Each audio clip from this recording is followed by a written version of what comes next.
right, 2025, new construction. I think this is another first for me. I don't think I've inspected this builder before. Here's what it's going for. Let's get to it. Even with control joints, the concrete still managed to crack.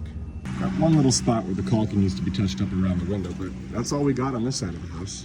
Sprinklers were looking good until we got to the very last zone. Got a defective spray head. And that's it. Those are the only 3 things we found on the entire exterior of this house. That's pretty darn good. But now it's time to go inside. Kitchen's solid. The only thing I found in here is some grout touch-ups needed at the backsplash. But other than that, the kitchen looks stellar. If this home was a few years old, I would get this, but this shouldn't be happening on a brand new tip spout.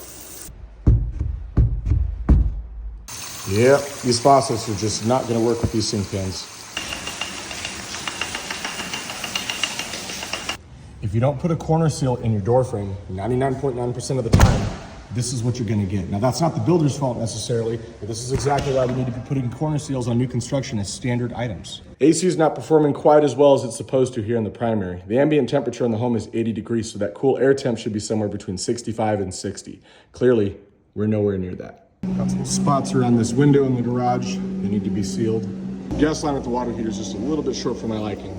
It's gotta have slack in it. The energy certificate says we have a ceiling insulation depth of R49. Now with fiberglass, that's 16.25 inches. Well, other than this area that someone's been walking around in, the insulation depth up here is adequate. Although in this particular area, we have under 16 inches, so we're not getting the R49 that they said that we're getting, but it is still adequate, so that's fine. Here's another spot they've been walking around in.